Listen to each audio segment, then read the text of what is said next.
Hello there.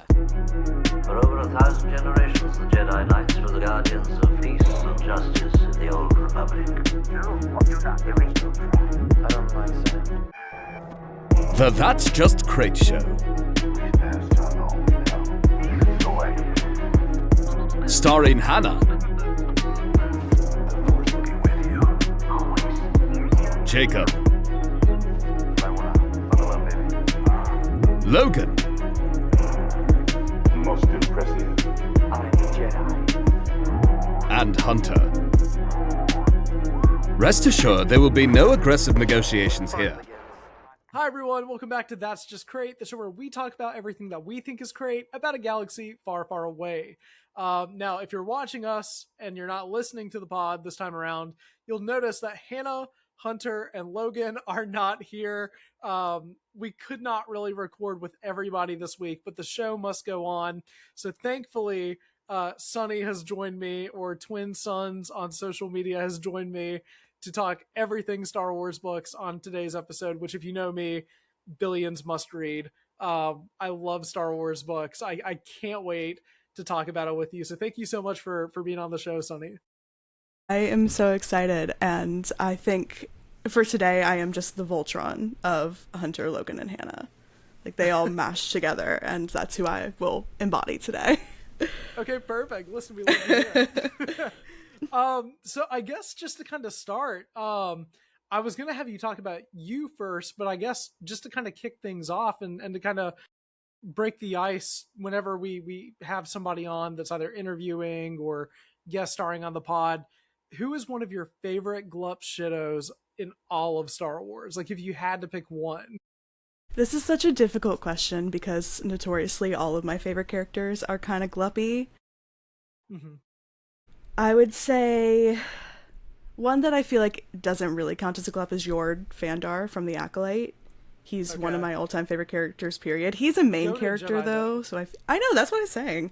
I feel like he almost doesn't count because he is, like, a main character of that show, but I know, like, no one knows who he is.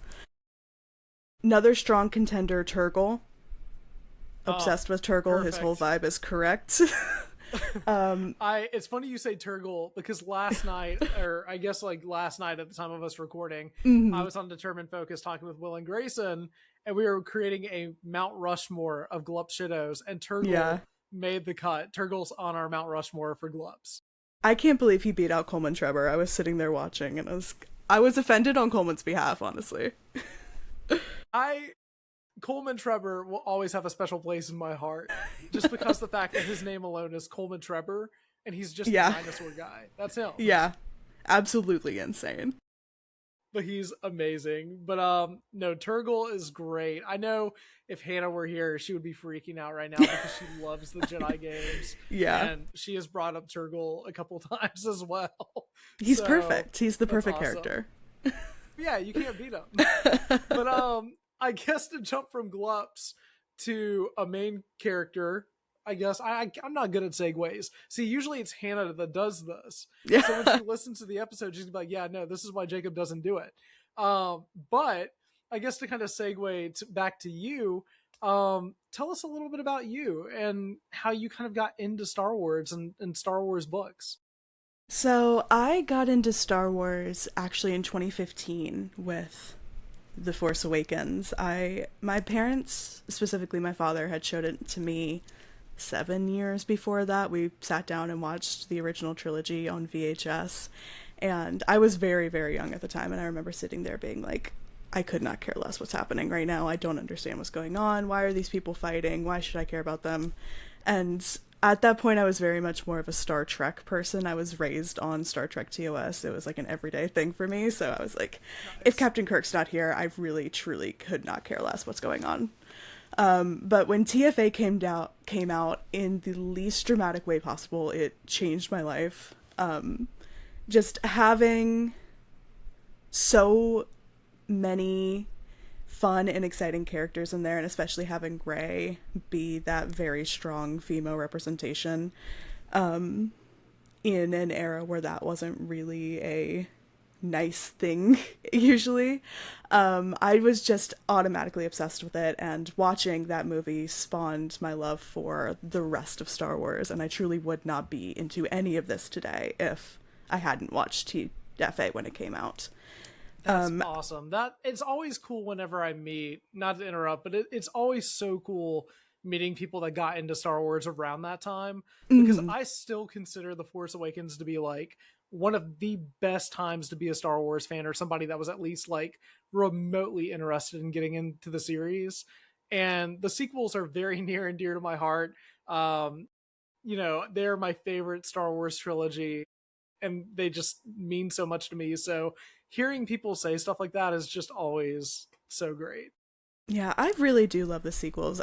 They're flawed, but literally every Star Wars movie is flawed, so I think that's kind of an insane thing that people keep bringing up, like it's so different from the others. It's truly not. But yeah, as for the books, I have never been a reader in my life. And for some reason, at the end of 2024, I made a TikTok video asking for book recommendations, and Star Wars Official commented, asking me to read either Rogue One or Dark Disciple. And that's kind of where it started. And after reading, I chose Rogue One at the time. After reading that, I was like, okay, this is what I'm doing going forward. Just doing all of it. I'm very much an all novelization too. It's so good. And Rogue One is like my favorite Star Wars movie. I love it so dearly. Andor is like so near and dear to my heart. Everything around Rogue One is like my favorite thing ever. But like reading that, I was like, okay, if this book is this good, surely every other Star Wars book is going to be incredible. That's not correct. But at the time, I didn't know that.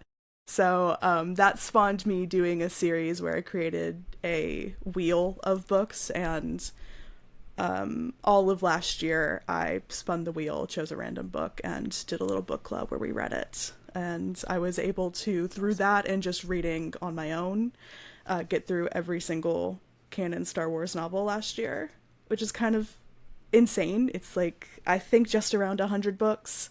And then with all of the other stuff I read on top of that, it ended up being something like 200 books as my total last year, which I don't think I will ever hit again. And I'm okay with that never happening, because that is insane.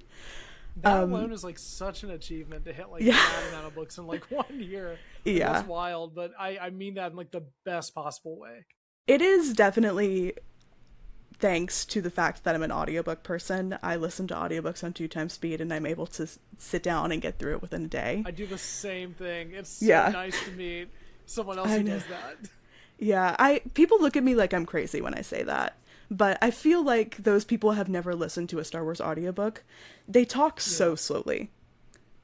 And they're always beautifully done and beautifully produced, and there's a reason that they're talking so slowly. But I don't have time to listen to a 14-hour book about Thrawn. It's just not in the cards. We're speeding it up to 7. I go into the office, I put the headphones in, and then we take it out when I check out of the office.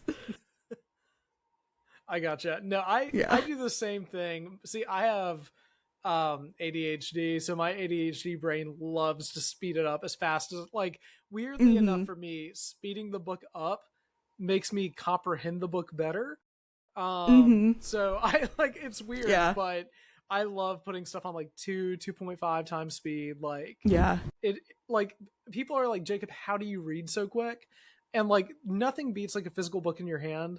But when it comes to audiobooks, like if I'm driving, I'm not going to turn on music. I'm going to turn on my audiobooks. Yeah, exactly. So, like, I'll just close the book, find my place in the audiobook, and just go from there. So yeah, I think that's the way to do it, honestly. Like, especially if you're trying to go for volume, you got to do the audiobooks. And I think that even you said it too, like the sound effects and like the overall production for like Star Wars books they're incredible, like across the board. Yeah. And even like diving into like a lot of the older Star Wars books.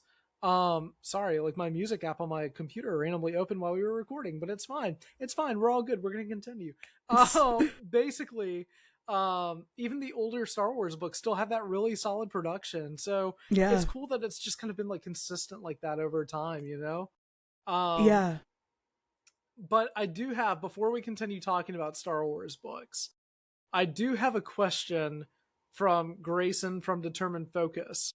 Okay. I told you, and for those listening, if you know Grayson, if you don't know Will and Grayson, go check out Determined Focus. They're amazing and great friends of the show and of me personally, and I know that Sonny, they're your friends as well. They're amazing. But Grayson and I were talking before we started recording, and Grayson wanted me to ask you, what does Yord Fandar mean to you? Mean everything. I think he's just out of frame. I've got like 4 or 5 Yords just on this shelf. Nice. I told Grayson kind of jokingly, but also very seriously, that he's Yord is my favorite Jedi. And the more I think about that, I know that it's a ridiculous statement, but I feel like I should double down on it. Listen, I think love it's him awesome, so though. much. I think it's cool. I think that Yord perfectly exemplifies what it is like to be a Jedi in the time of the Acolyte specifically, not the High Republic, because, like, I'm sure you know, the High Republic and the Acolyte are 2 completely different situations in terms of where the Jedi are at in their journey, just as an organization. And Yord has a little bit of that, like, pompous, rule-following snootiness of a Jedi who has never been hunted for sport. You know what I mean? Like, in the Acolyte, the Jedi are at a period where they aren't being attacked, there's no threat, the Nihil are gone, the Sith aren't even a thought in their mind at this point, and they have been able to become very complacent, and I think that Yord perfectly exemplifies that. And I think it is also very telling within the Acolyte that all of the Jedi that we see, with the exception of Vernestra or some of those like High Republic stragglers, all the Jedi in that show are kind of dweebs, and that is very pointedly done. They're not supposed to be the cool Obi-Wan Kenobi, Anakin Skywalkers of it, because they're not fighting for their lives. They are the peacekeepers, they're the gardeners, they're the people out there doing community service. They don't have to be the cool people. This is what the Jedi were meant to be, in a way.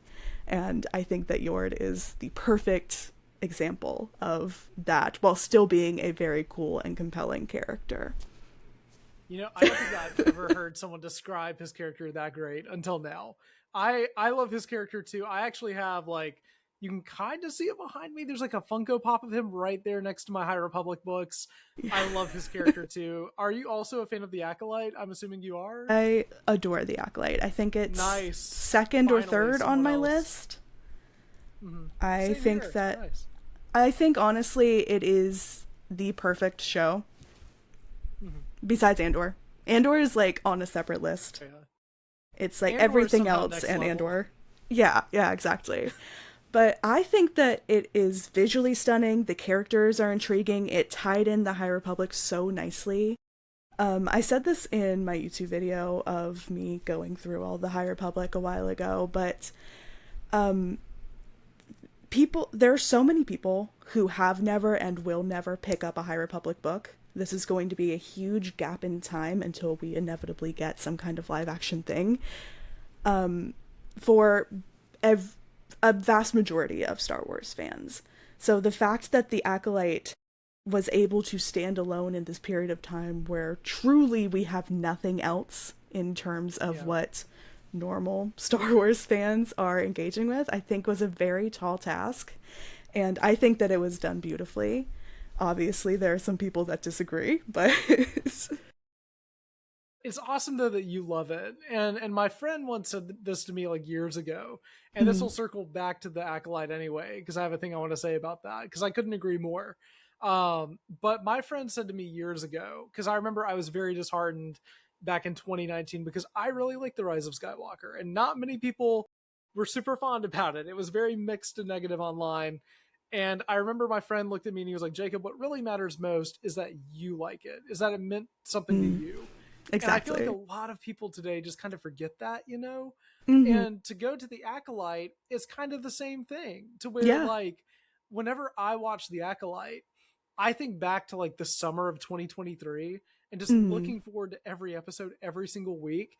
And even though there was so much discourse about it online, talking about it with like my closest friends was just so much fun. And honestly, I really miss it a lot. Like every time I Yeah. discuss the show, I'm like, man, it really sucks that we're not getting that season 2, because I feel like the show could have just had so much more room to like grow and develop. And when you look at like the High Republic and like where the show kind of like takes place, because it's kind of on like the tail end of it, like you said, it's cool because it's a perfect prelude to the prequels, in Yeah. my opinion. Like Mhm. you really get to see kind of like where everything's kind of going to go by the point of like the Phantom Menace.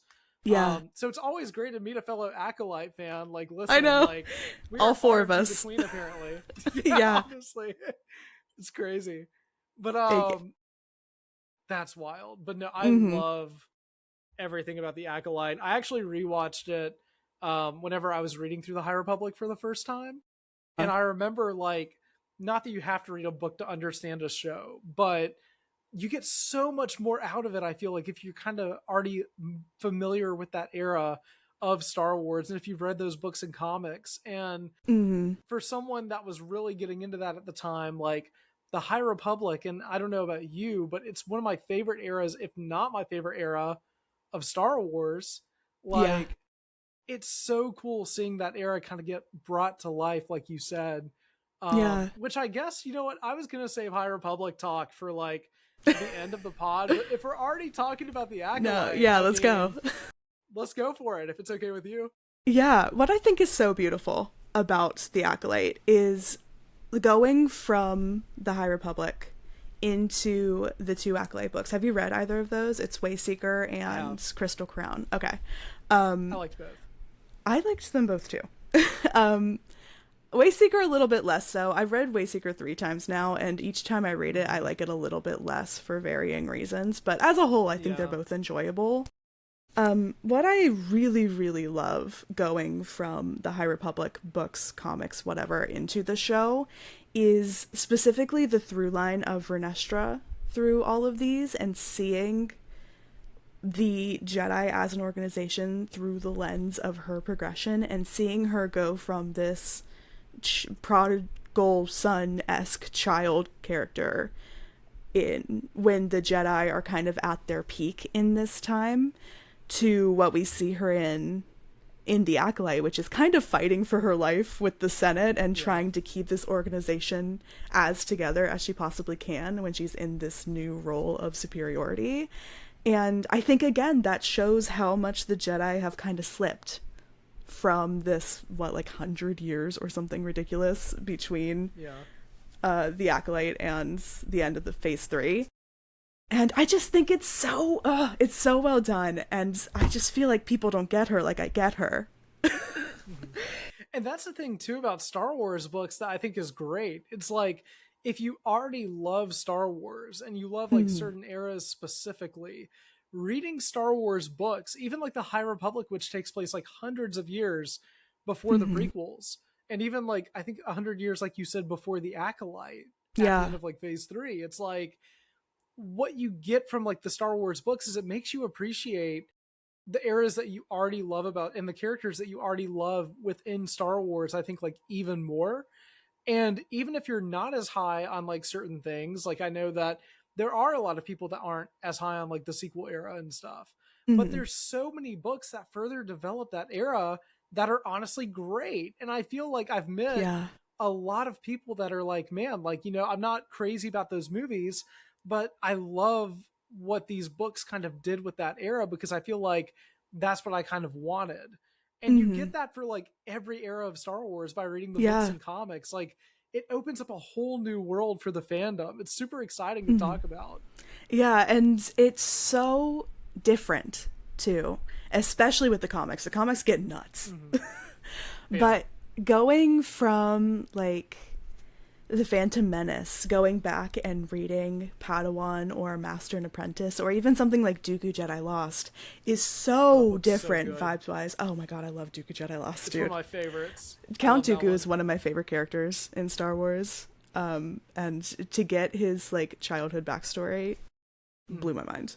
But, I don't want to get us off topic, but I love this book so much. Like, I'll make it quick, so I promise. good. Like, it's so great. If you haven't, I'm not going to say read, if you haven't listened to Dooku Jedi Lost, because it's a very auditory thing, like, you can buy the script and read it that way if you want to, but I highly recommend you shouldn't want to to. it because You shouldn't so want good. to read the script. It's not fun reading the script. You need to listen to it. Any of, like, the audio dramas for Star Wars, like, they're definitely an an auditory experience. Like, it's phenomenal, absolutely. like, what they do with, like, the production value for those, especially. Like, it's crazy. But I always wanted a story where it was like, what if a Jedi came into contact with, like, the family that, like, originally let them, like, get taken by the Jedi Order, and they learn more about their past. I had no idea that was Dooku Jedi Lost, and so whenever I started listening to it, I was blown away by it. George Mann, anything that man writes, I pretty much have loved it across the board. Yeah, I agree. George Mann is definitely one of my favorite writers. There's something that he does with the books that I love so much, and I think where he thrives in writing is doing character interactions. And I think that's the reason why he does a lot of the audio dramas and a lot of the short stories, is because those are always very character focused. But God, Dooku Jedi Lost is so good. Like, Count Dooku gets on a dragon at the end of it. How can you not like that? I could talk about that for hours. Like, it's absolutely so good. Insane. And there's even, like, callbacks to, like, the High Republic, when the High Republic was, like, just starting out. Like, it's crazy how much stuff is in, like, that specific story. And to loop it back in with the High Republic. Okay, well then, go for it. What I love about the fact that all of these writers who are currently writing for Star Wars have kind of had their hand in the High Republic in one way or another is that they'll sneak in little mentions of High Republic stuff. Justina Ireland does this with her stuff. Tessa Gratton has. George Mann loves to do this. Just like little tiny things like, oh, remember this kind of looks like it's from the High Republic, or Bing Boing, Master from the High Republic. Like, it's just little tiny things where I go, oh, I remember who that is. That just make me, that's another reason why I love the book so much, is because it gets so crunchy and has a little bit more time to get into the lore and the deeper parts of these 50 years that Star Wars has had. They're not trying to shove 400 years of lore into a 30-minute episode. They've got time to really explore whatever they feel like they need to explore. It's so fleshed out that it's crazy. Like, it's super impressive above all else. Like, you can really tell that the whole thing was planned out. And I have a friend a long time ago, I think it was like last year by this point, which is crazy to think about. We have a friend named Nick who used to be more active on social media, big High Republic guy. And I did a whole episode with him talking about the High Republic and everything that we pretty much loved about it. And I remember that he told me, he was like, what was awesome about it for me was that I was one of those people that didn't really like episode 9. And so what better way to pull me back into Star Wars than with a new era of Star Wars that was so different compared to anything that we'd had before. And I couldn't agree more with something like that as someone who did like that movie. Like, it's so unique to me that we have an entire era of Star Wars in canon that's told through primarily just books and comics. Like, I know that we've said this a lot, but it really can't be overstated just how awesome that is. Yeah, it is kind of insane how fleshed out they have been able to make the universe strictly through written media. And I do think it's kind of interesting the way that all of this started, with George Lucas being like, I don't care what you write, I'm doing what I want to do in the movies and you do your own thing. And now the fact that it's all integrated together, I think is kind of beautiful. And something that I can't help but think that we would not have ever gotten if the Disney deal had not happened. Because if there's anything that Disney loves, it's an extended universe. But yeah, the books, I am always a little bit, how do I say this nicely? Like, skeeved out by the people in the Star Wars community that were like, the books aren't canon. I don't care what you say. The books aren't canon. Blah, blah, blah. Brother, I've got 200 books behind me that say otherwise. Yeah. Well, it's interesting you say that because, like, at the time, this was like 2024 whenever I got really into like Star Wars books again. Especially like mainly the canon stuff. But like I remember for me at the time, like I was in the trenches to where like really it was like a year of me into talking about Star Wars really online. And it's like I felt like I was getting hate like all the time. And what was awesome was that when I got to Star Wars books and I started reading them and I went on like forums and stuff to talk about it, because it's a little bit more of a niche spot within the fandom, I feel like everybody was awesome for the most part. Like it was so cool. Like literally it's like if you didn't like something, nobody was like going to call you like the worst thing imaginable.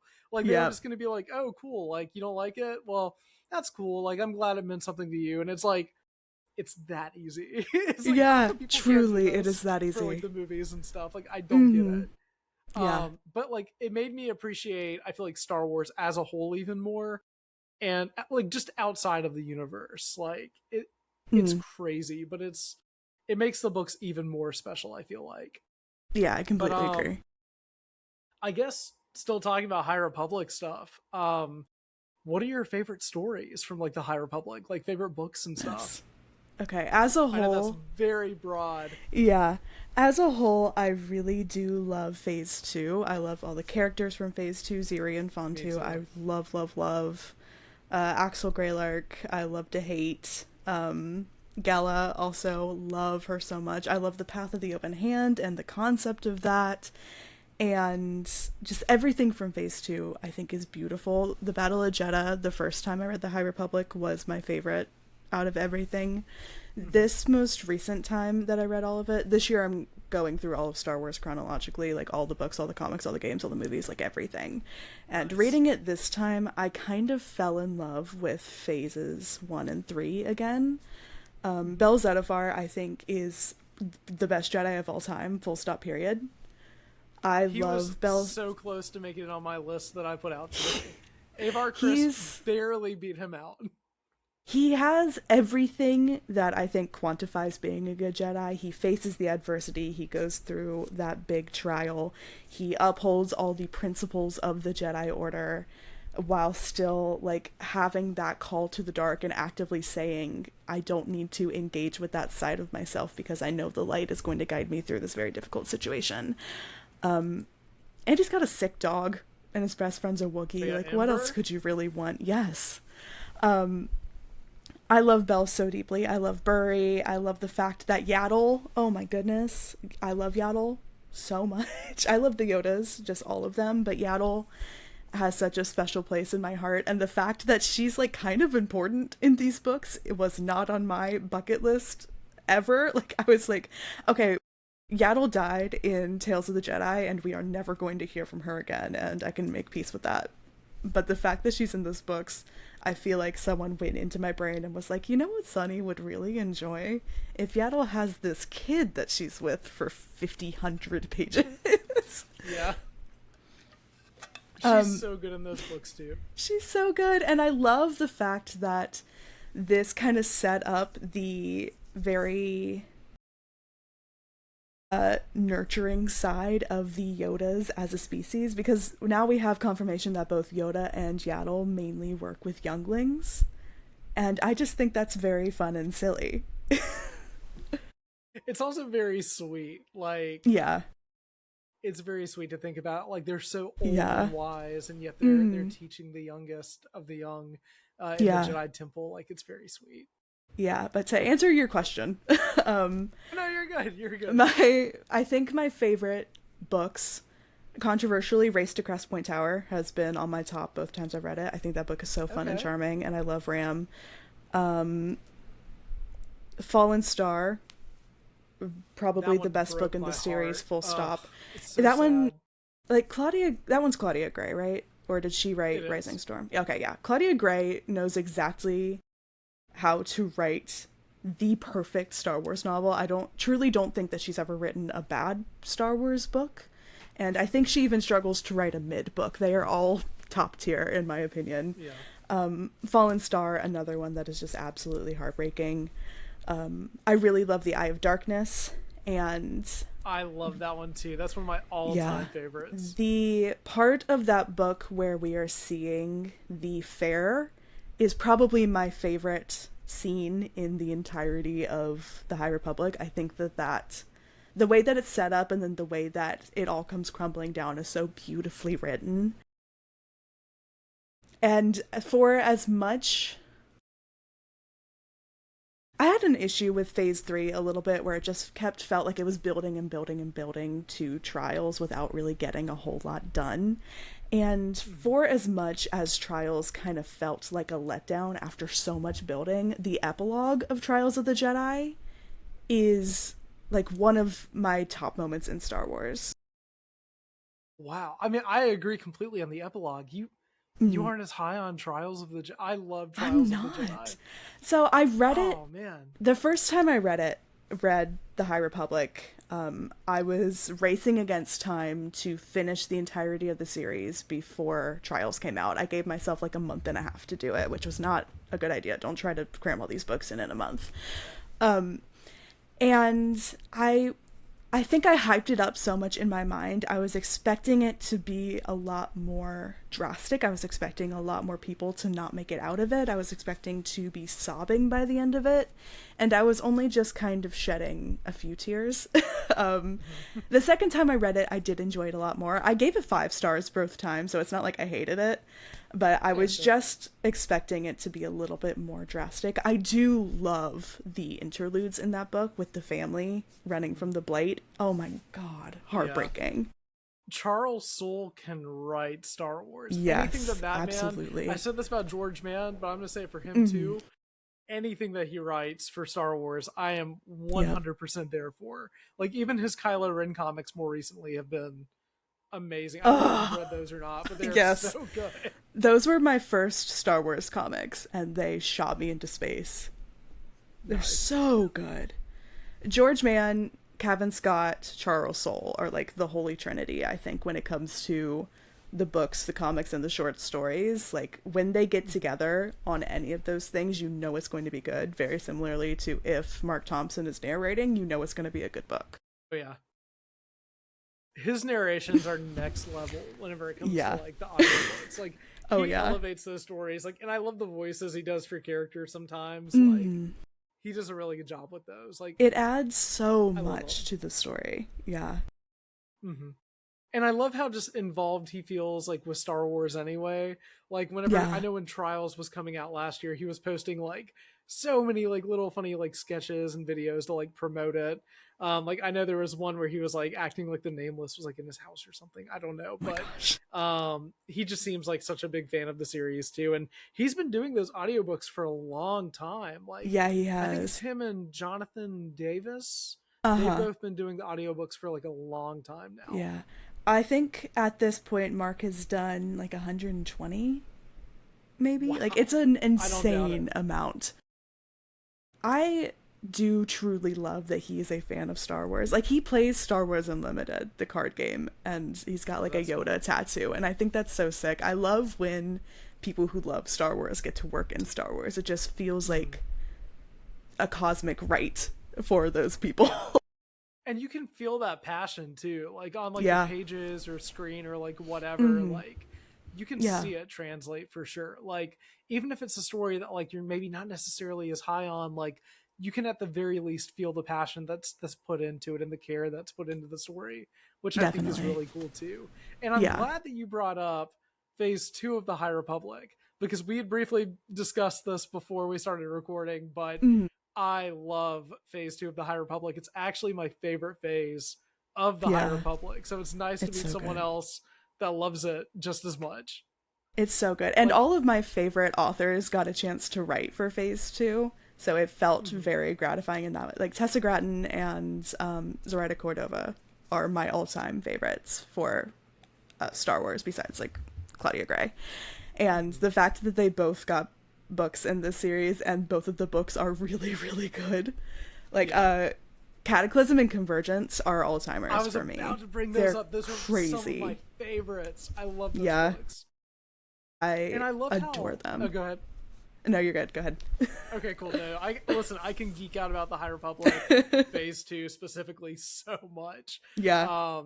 But everything with Gela, like you said, and you mentioned Axel Greylark, who I think might be one of the most underrated Star Wars characters ever.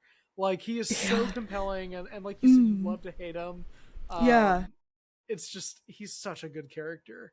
And so different compared to other Star Wars characters too. Yeah, I feel like we don't have a lot of the, like, rich boy with bad intentions. Usually it's like, we get someone like a Lux Bonteri, who's like a rich boy, but he's got nobility in his heart somewhere, like he wants to do good. Axel wants to do whatever Axel is going to do. And while that is so infuriating for Sunny the person to be a part of, Sunny the reader is like, yes, how can you mess up this story even more? It's great because, like, one minute you think he's going to go in the right direction, and then he just goes in the opposite direction. And he's so back and forth that he almost just becomes entirely unpredictable in a sense. Yeah, I saw... Which is just really fun to read. I think it was Magic with Meg. I saw a Threads post of hers when I first started reading The High Republic that called him the Loki of Star Wars, and I think that is very accurate. Now that you say that, I can see that 100%. Yeah. I'm with you guys. But those books are so good. And I love how Phase 2 is like, it's very much pairs of two. It's like duologies throughout the whole thing for the middle grade, young adult, and adult books. And even the comics, like I don't know if you've read The Blade, but The Blade is like so good. I have it. I believe The Blade was the first Star Wars comic that I ever purchased. I love Porter Engle. And the fact that we got him when he's young and hot in these, perfect. Can I bring up something he's so good, and also he's so hot in these comics. I'm sorry. I need to bring up something that is so ridiculously crunchy.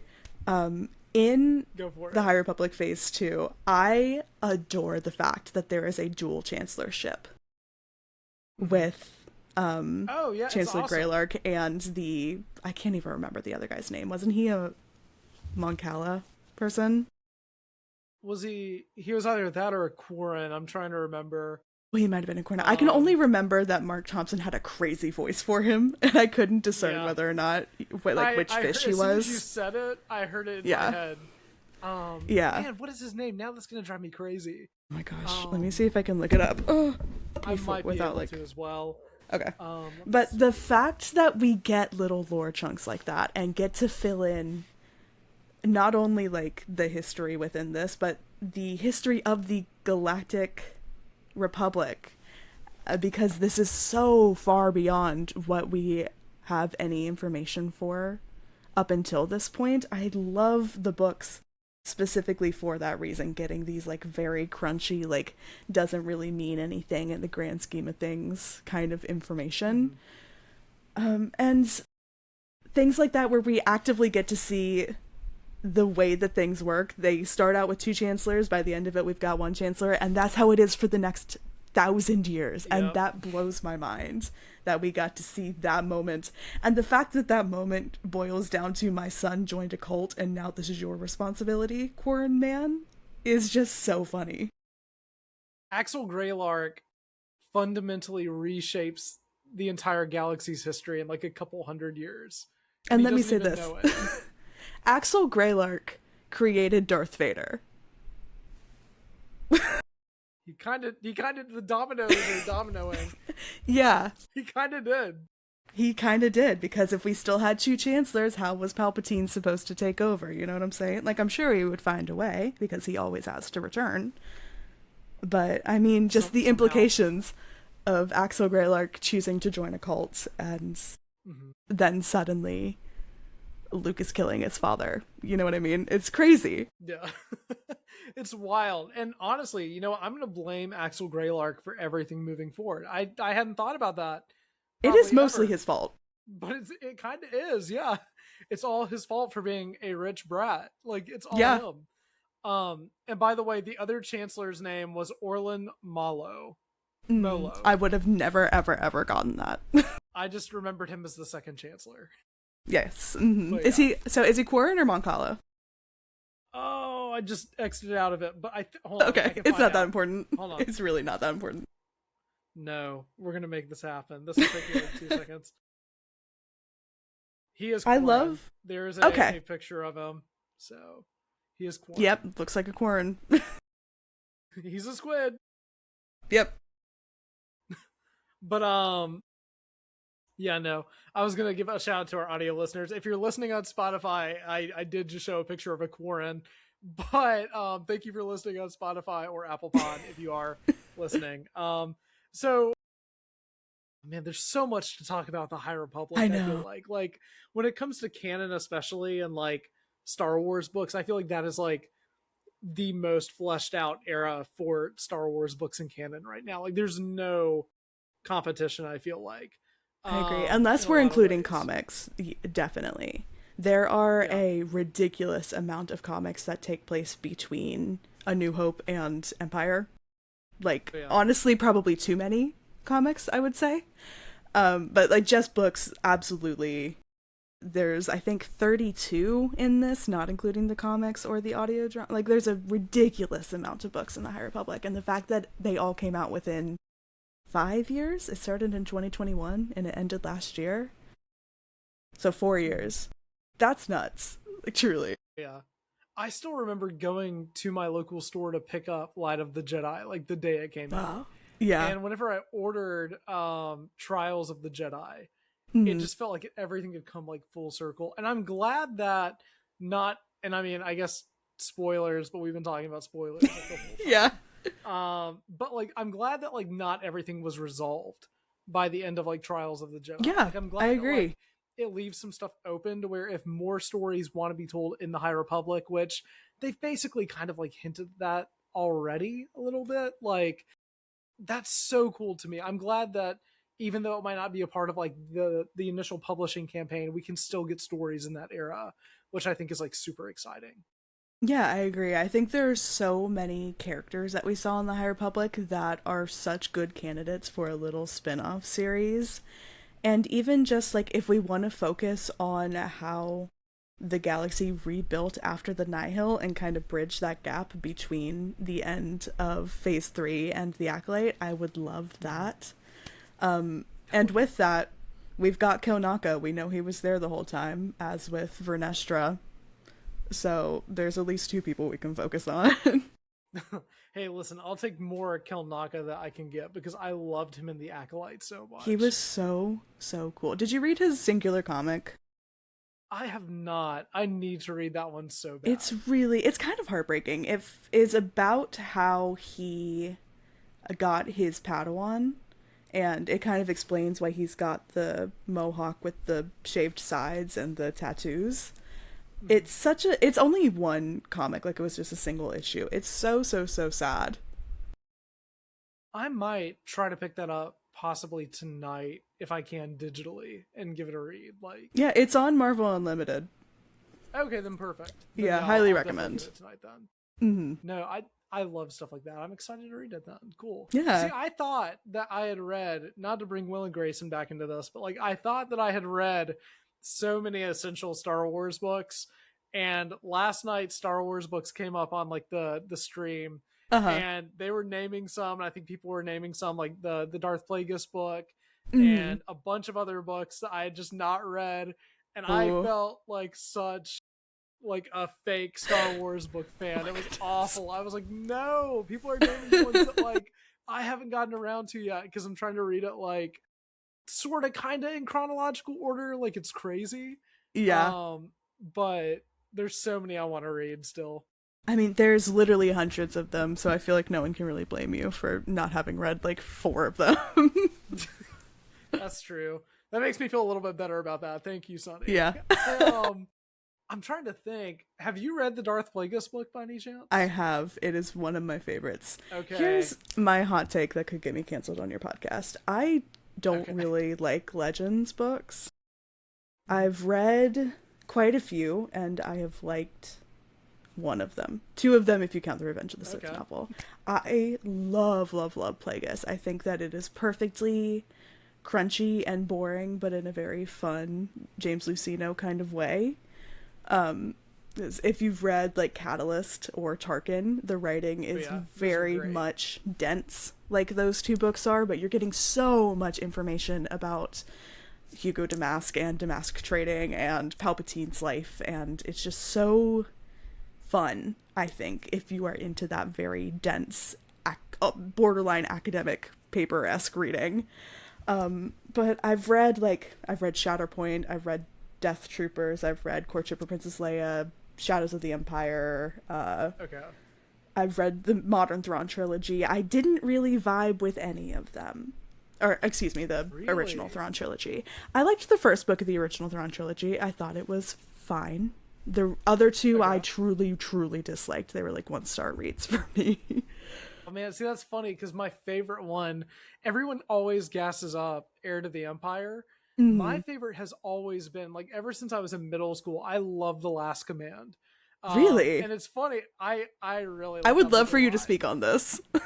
Okay, I think that The Last Command, my favorite used to be Dark Force Rising for many, many years. Okay, and equally crazy. Like, I don't know why. Listen, Heir to the Empire is great. I just want to put that one out there real quick. Like, that one's so good. Yeah. It's so iconic, and rightfully so. I do have some issues with Heir to the Empire, primarily whenever it comes to Leia, because I think that Timothy Zahn absolutely nails it with the era, especially with there only being 3 Star Wars movies at the time. Like, it feels very akin to like the original trilogy, and I think that Luke and Han and Lando, like, everything there is like nailed. But whenever it comes to Leia, I feel like he doesn't write her in maybe the best ways. I feel like I like what Leia kind of has to do, but at the same time she kind of feels sidelined in Heir to the Empire in a lot of ways. I felt like no, I completely agree. Overall, like, I think that like that's like the one main thing with like all of them is that Leia just could have been written a little bit better, and that goes for a lot of other Star Wars books as well.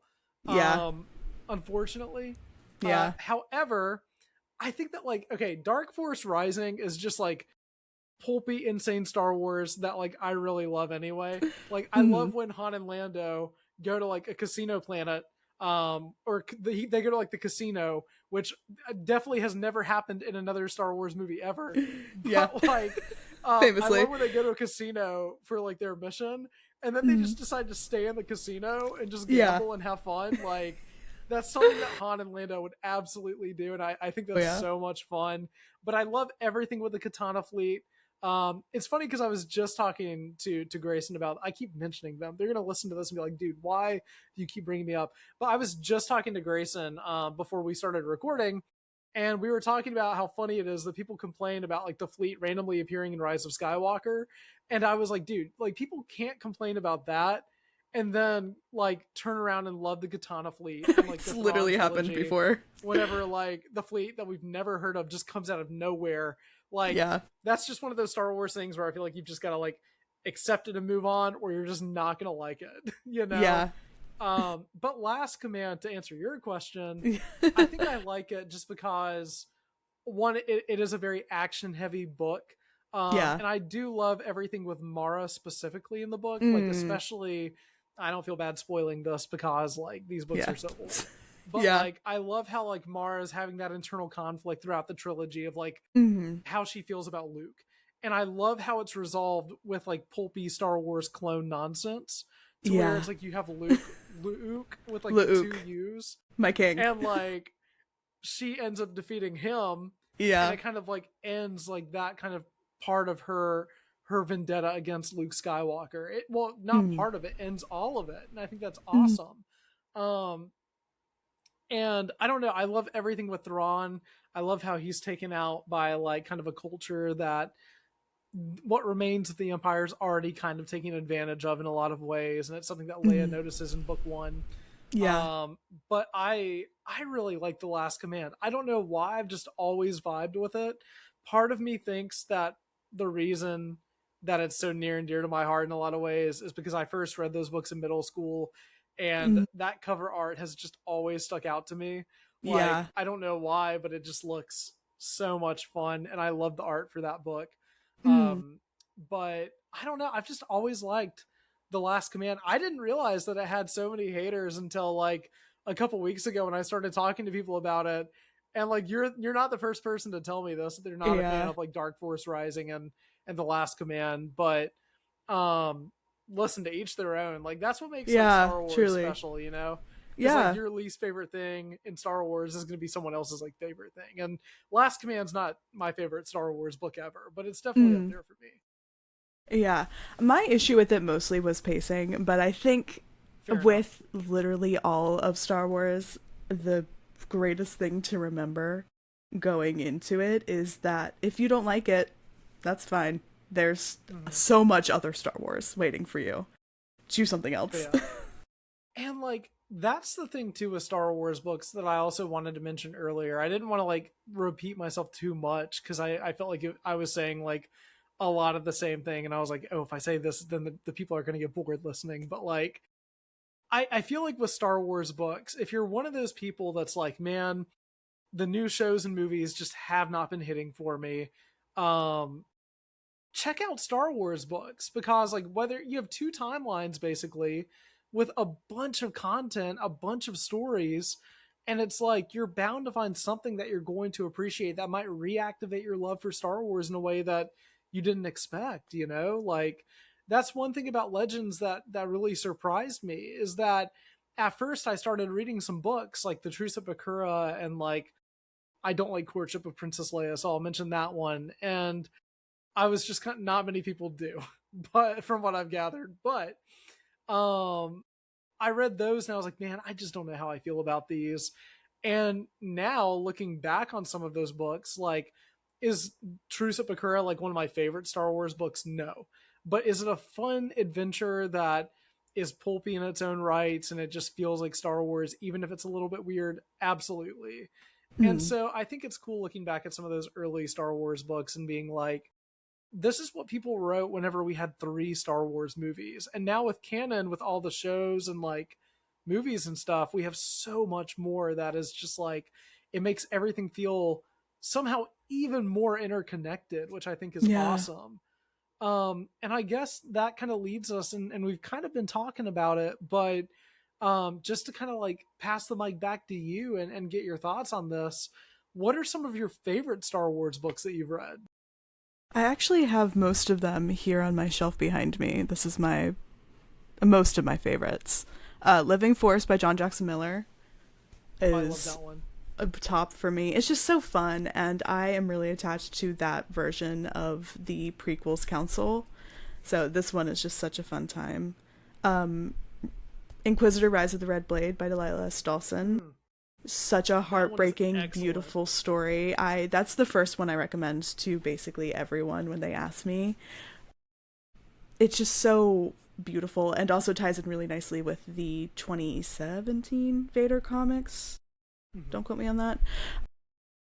Oh, so I have up here Lost Stars by Claudia Gray.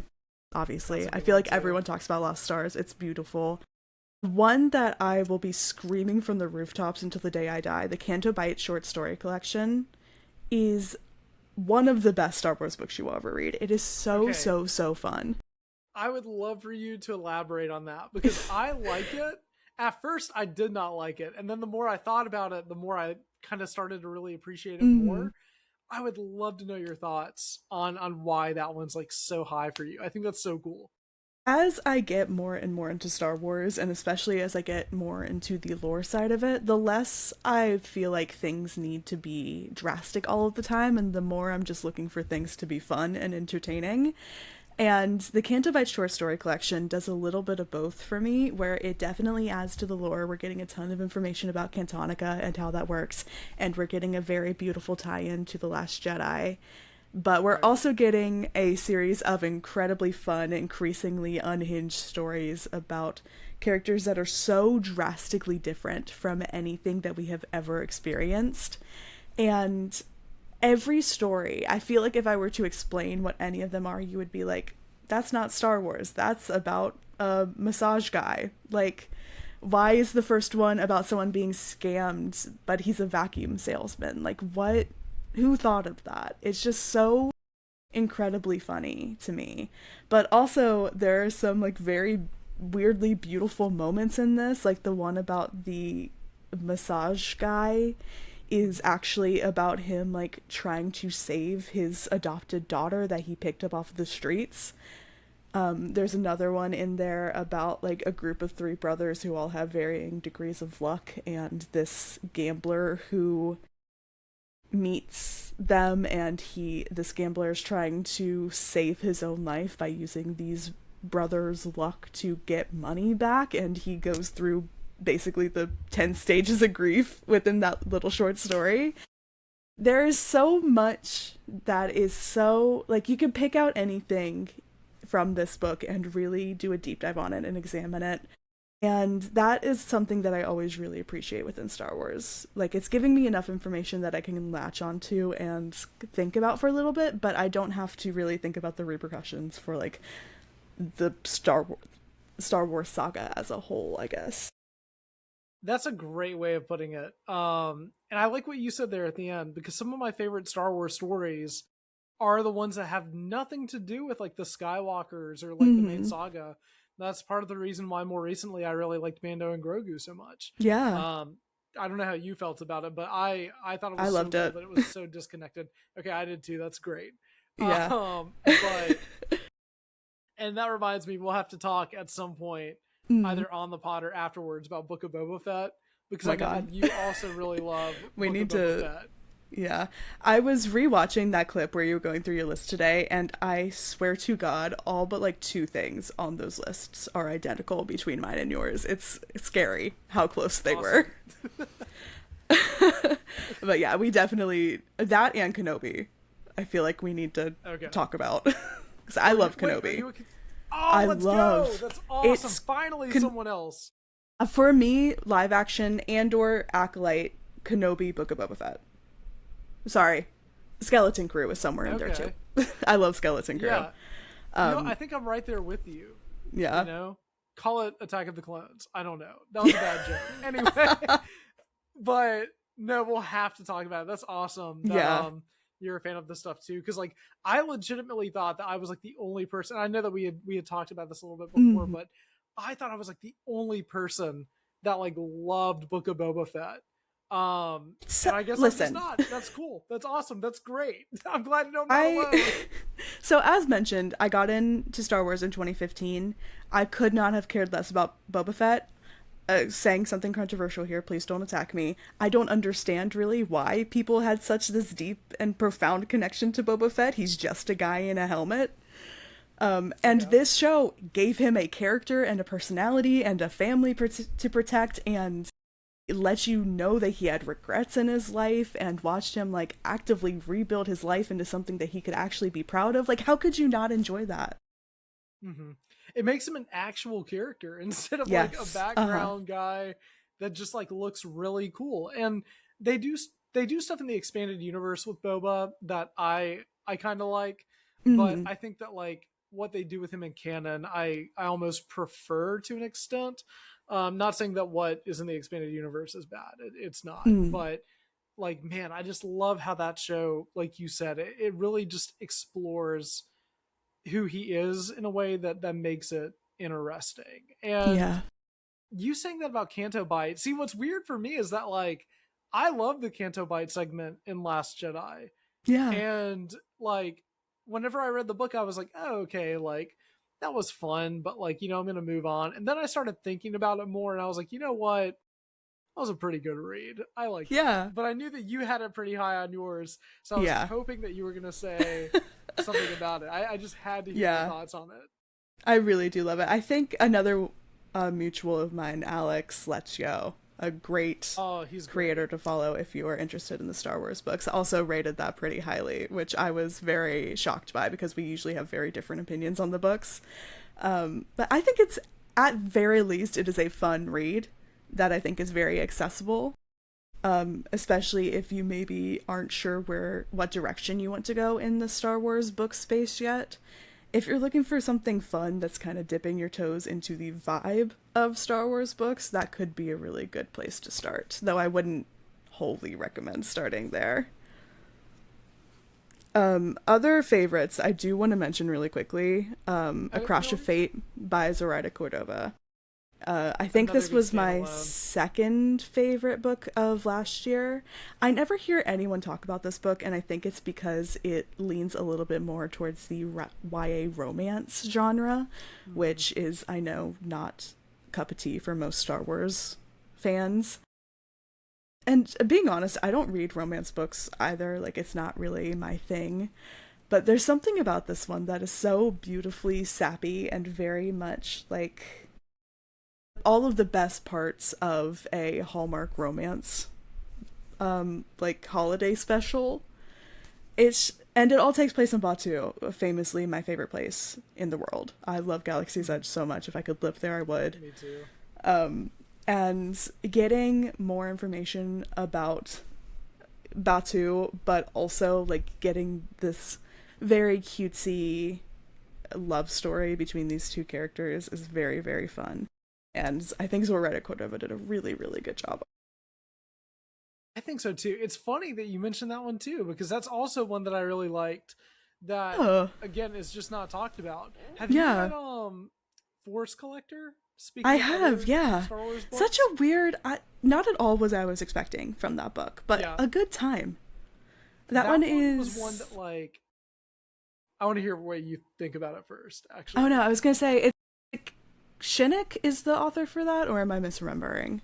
It's, now I can't remember. What's unfortunate about this, I hope they're not listening. I doubt that they are, but in the event that they are, I'm sorry.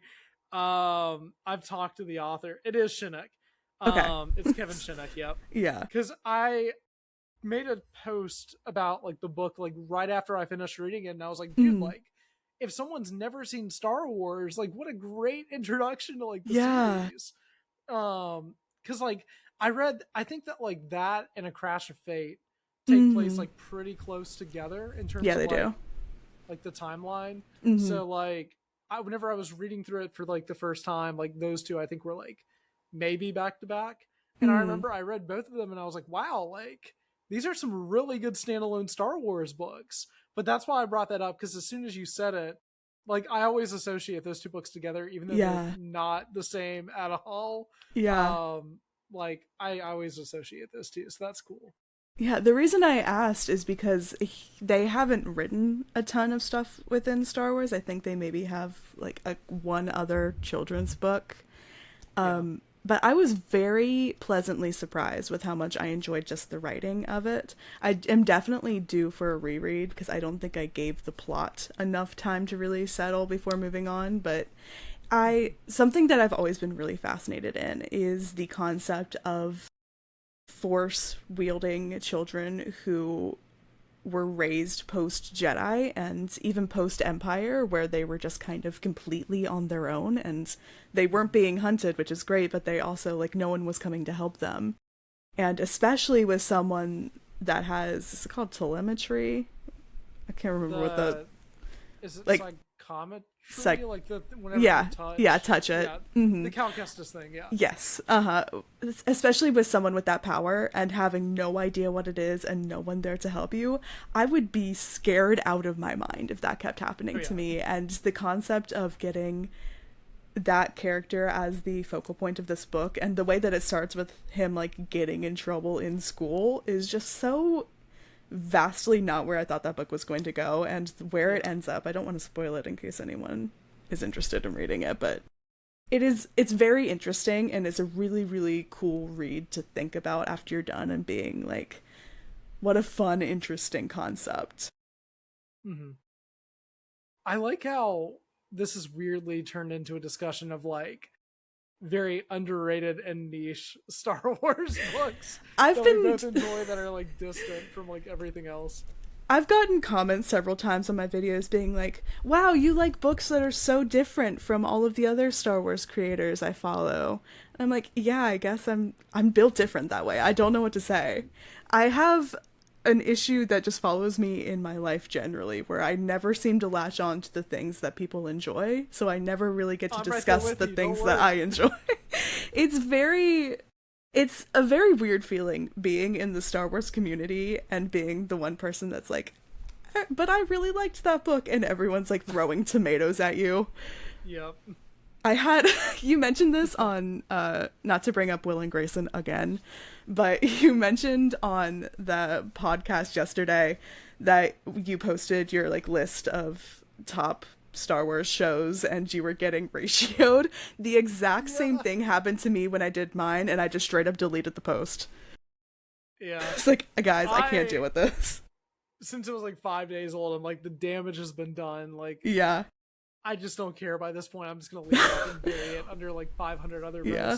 But the thing with Star Wars rankings is that like I wish more people would realize if everybody had the same ranking, it would be so boring to talk about Star Wars, you know? Like, yes, there are some that people are going to consider like the best, but I think it's like my least favorite is Attack of the Clones. I still love that movie a lot, but like when someone comes up to me and they're like one of my best friends in the world outside of like Star Wars Twitter and everything, or not Star Wars Twitter, the fandom and everything.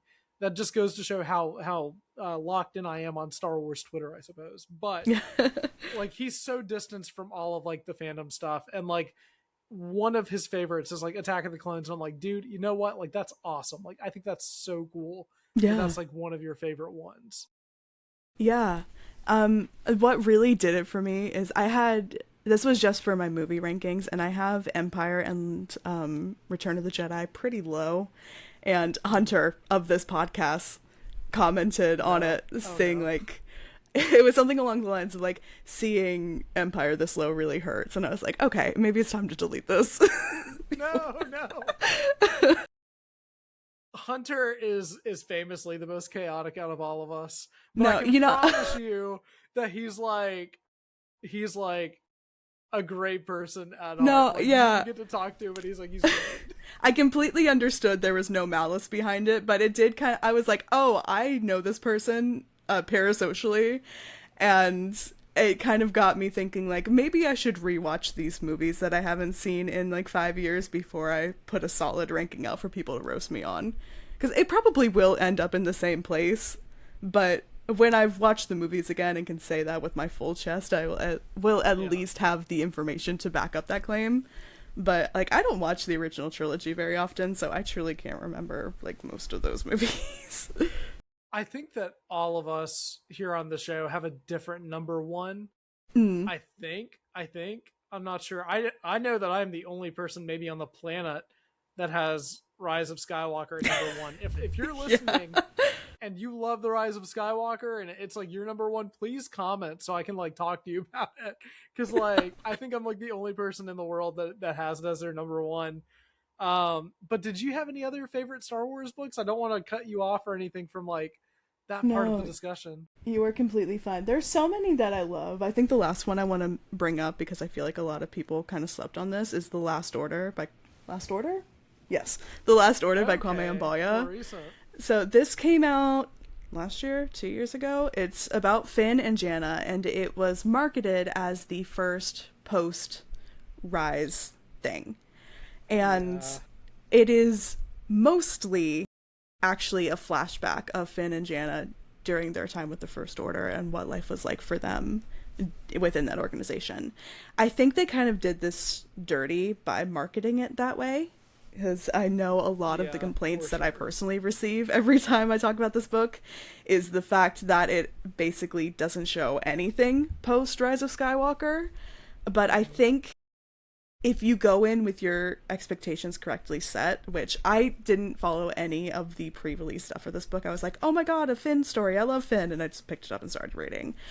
And I had a great time with it because I wasn't expecting it to be something that it wasn't, which is completely understandable for the people that were like getting the press for this. But I think that it is so well written. It is so fun. I love getting the inner workings of these like deeply evil organizations, like both with books about the Empire and books about the First Order. I find it so deeply fascinating reading about the people who chose to work in those organizations. and getting more information about like Captain Cardinal and Phasma and Brendel Hux, my ultimate op. I hate that guy so deeply. Is just so interesting, I think. And also, like, just surface level. Can we talk about how beautiful this cover is? Like, It's so firmly, I think this is one of the prettiest Star Wars books.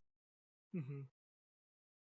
I think so too, and I agree with what you said. Weirdly enough, the biggest issue with the book is not with the book itself; it's with the marketing for the book.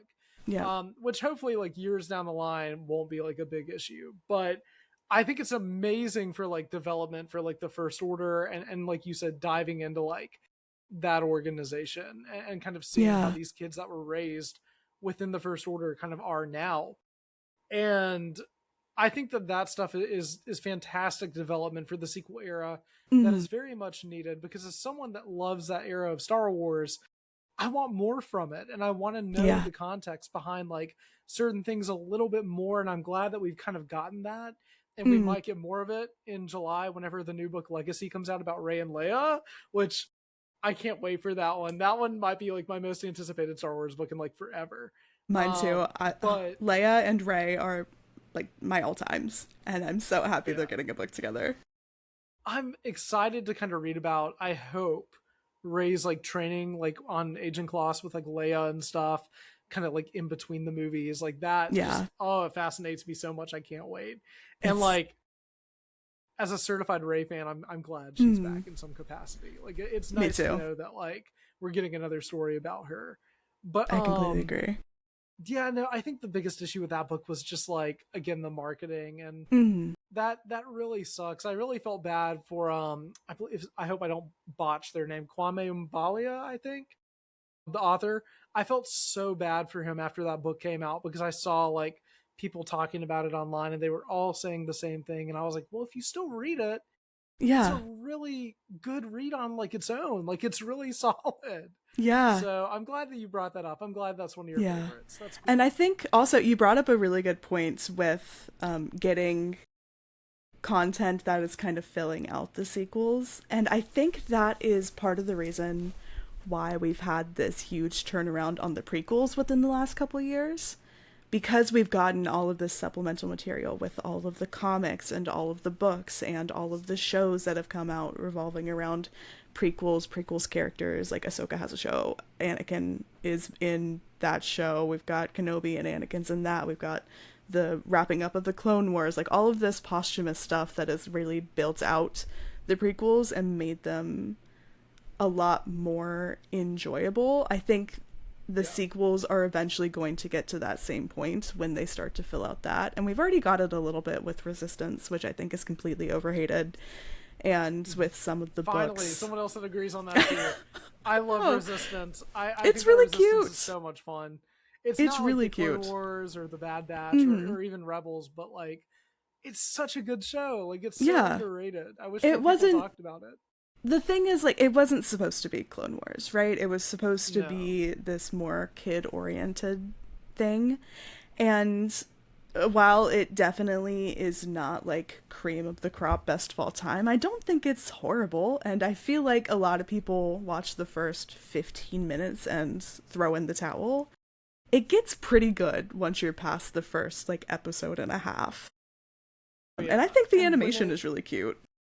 I like the animation style too. I appreciate that it's different. Yeah. Much like Rebels was from Clone Wars. And I'm glad that the Clone Wars animation style has become so iconic.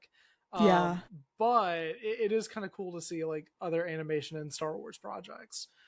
Which I really like. So I don't want to stay on this next thing too long, because I don't want to come across as like too negative or anything. Okay. Not that that's like bad, but I'm just so curious. What are some of your least favorite Star Wars books? Ooh.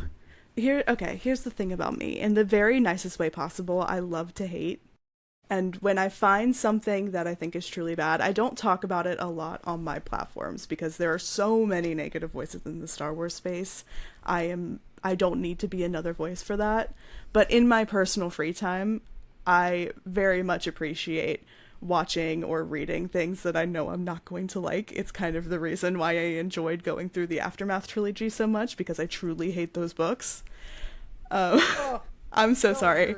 It's okay. Okay. It's okay. I get One it. of- I get it. Let me You're not for justify that everyone. really, really quickly. One of my least favorite tropes of all time is the revolutionary with the child trope. And the fact that in this book, the mother abandons her son at least once per book, it blows my mind. Also, not a fan of the writing. We don't have to stay on it for too long. I did really enjoy the third book in the trilogy. I do agree that they get better as it progresses. That's how I But feel about that. definitely not my favorite. And the fact that Snap Wexley is in the sequels, I did not pick up on when I watched the sequels, but like seeing him, I pulled his Topps card, and that is what like led me to the realization that he was the person in the sequels, and it made me so irrationally angry. But as for least favorite, I've got 4 that really stick out to me that aren't the Aftermath trilogy.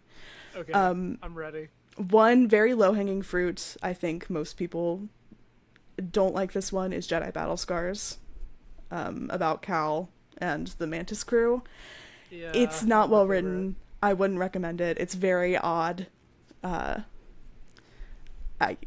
don't need to say too much about it. I've made 2 very mean TikToks about this book. So I feel like I don't need to say too much. Another one, The Last Shot by Daniel Jose Alder.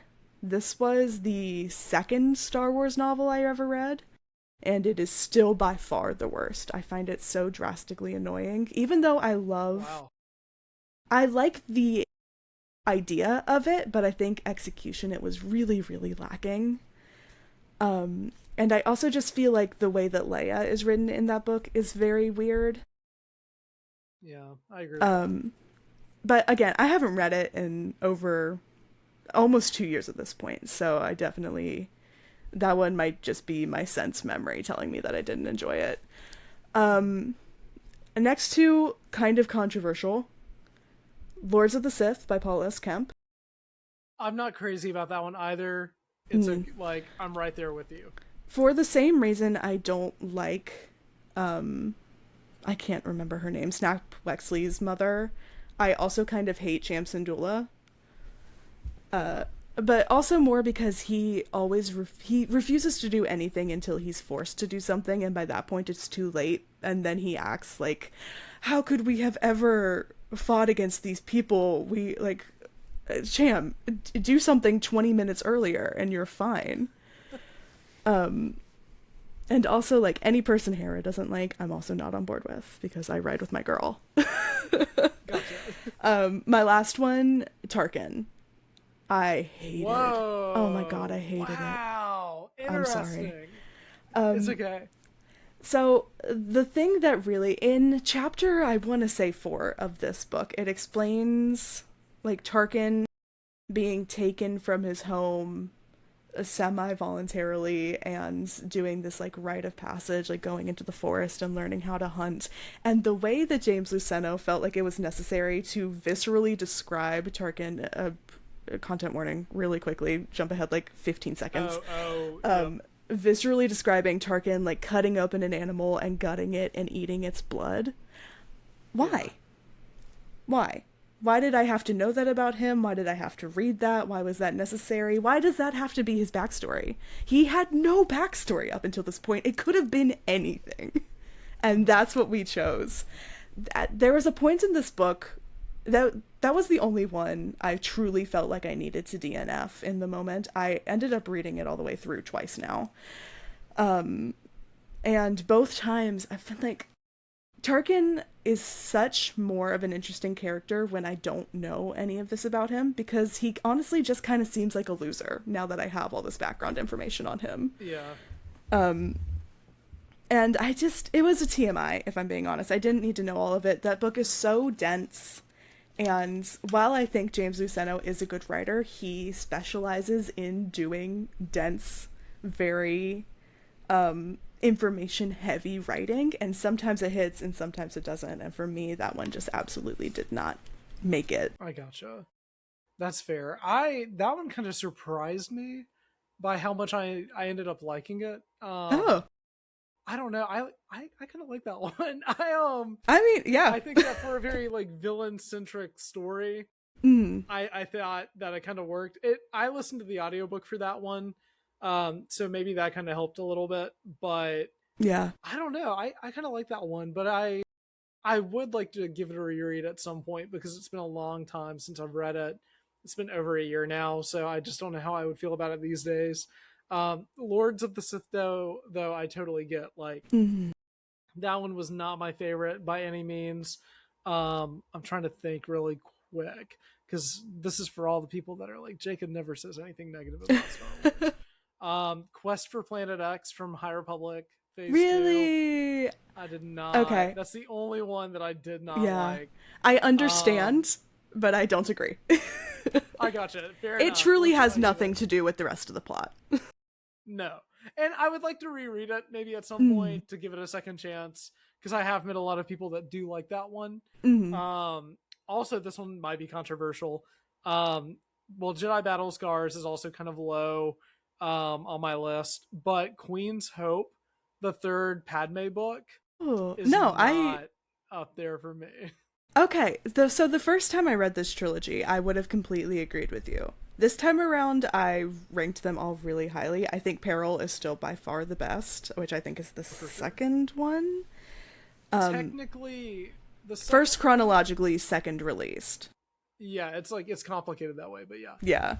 No, I can understand that. Hope is definitely, I feel like, kind of the black sheep of that trilogy. It doesn't really feel like the vibe is the same.